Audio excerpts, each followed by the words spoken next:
दोस्तों, तमाम स्कूलों के बच्चे पढ़ने में एक जैसे नहीं होते। कुछ तो पढ़ने में ठीक होते हैं, लेकिन कुछ में क्रिएटिविटी कूट कूट के भरी होती है।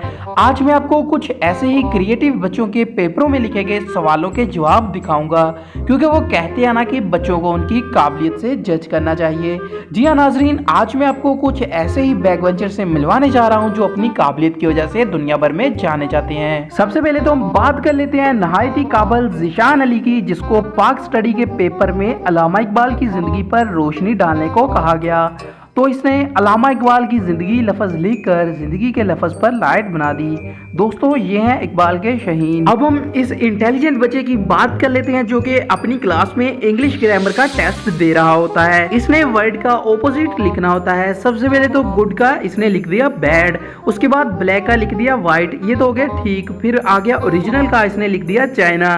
नाज़रीन, इस लड़के को चाइना से कितना प्यार है वो तो आप इस बात से अंदाजा लगा सकते हैं। अब आप इस क्रिएटिव बच्चे को देख लें जो कि उर्दू का पेपर दे रहा होता है और पेपर में शेर की तशरीह करनी होती है। शेर कुछ यूं है कि मैं तस्वीर से हूँ मुतमईन, मगर आरजू है कि तू रूबरू आए। नाजरीन, इस बच्चे की हाजिर दिमागी चेक करें। इसने शेर की तशरीह की है कि शायर इस शेर में वीडियो कॉल करना चाहते हैं। नाजरीन, ऐसे बच्चे क्रिएटिव होने के साथ साथ ठरकी भी काफी ज्यादा होते हैं। अब आप इस लेजेंड को ही देख लीजिए जिसको पाक स्टडी के पेपर में सवाल आता है कि पाकिस्तान बनाने में कायद आजम का कितना बड़ा हाथ था। तो इसने पेज पर एक बड़ा सा हाथ बना दिया और साथ में लिख दिया कि सर इतना बड़ा हाथ था। लेकिन बाद में इसके साथ क्या हुआ होगा वो तो अल्लाह ही जानता है। नाजरीन, कुछ लोगों को अल्लाह ताला ने सोचने और समझने की सलाहियत बहुत ज्यादा नवाजी होती है, और अब हम जिस शख्स की बात करने वाले हैं वो भी बहुत ज़हीन होने के साथ साथ उसकी सोच का मकाम भी बहुत ज्यादा आगे बढ़ चुका है। और जिस शख्स की हम बात करने वाले हैं उसका नाम है अबरार अली। उर्दू के टेस्ट में पूछा गया कि वालिदैन पर नोट लिखें, तो फिर क्या था, इसने नोट लिख दिया।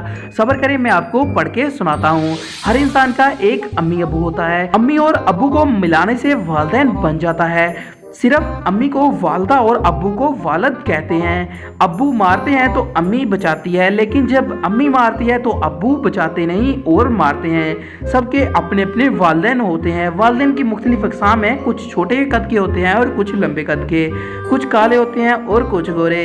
मजीद इसने उसकी डायग्राम भी बनाकर दिखाई है, लेकिन बेचारे को फिर भी अंडा ही मिला। और टीचर ने साथ में ये भी लिख दिया कि कल अपने वालिदैन को साथ लेके आना, ताकि हम भी आपके वालिदैन की ज़ियारत कर सके कि उन्होंने कैसा ये नमूना पैदा किया है। दोस्तों, बात यहीं पे खत्म नहीं होती, अभी तो आप और सुनिए। अब आप ये देखिए कि ये फैजान भाई उर्दू के टेस्ट में जिनको सवाल आता है कि तालीम क्या है और ये क्यों ज़रूरी है, तो इन्होंने जवाब दिया कि तालीम एक जेवर है जो कि मर्द पर हराम है, इसलिए हम लड़के इसको हासिल नहीं करते। तो फिर क्या था, इसकी टीचर ने भी 0 नंबर देते हुए साथ में ये लिख दिया कि नंबर भी तुम पर हराम है, और साथ ही साथ वेरी पुअर लिखकर इसके काबिल होने का सबूत भी दे दिया। नाज़रीन, ऐसे लड़कों के बारे में आप क्या कहना चाहते हैं हमें कमेंट सेक्शन में जरूर बताइएगा। इस भाई को इंग्लिश के टेस्ट में सवाल आया कि क्रिकेट कैसे खेली जाती है, एक छोटा सा नोट लिखें। तो फिर क्या था, आप तो जानते ही हैं पाकिस्तानियों के टैलेंट को। इसने पेज पर डायग्राम बना के बता दिया कि कैसे क्रिकेट खेली जाती है। शायद इसकी टीचर को इसकी ड्राइंग पसंद नहीं आई, इसलिए 0 नंबर ही दे दिया। नाज़रीन, कभी आपने पेपर में ऐसा किया है हमें कमेंट सेक्शन में जरूर बताइएगा। हमें आपके फीडबैक का बेसब्री से इंतजार रहेगा।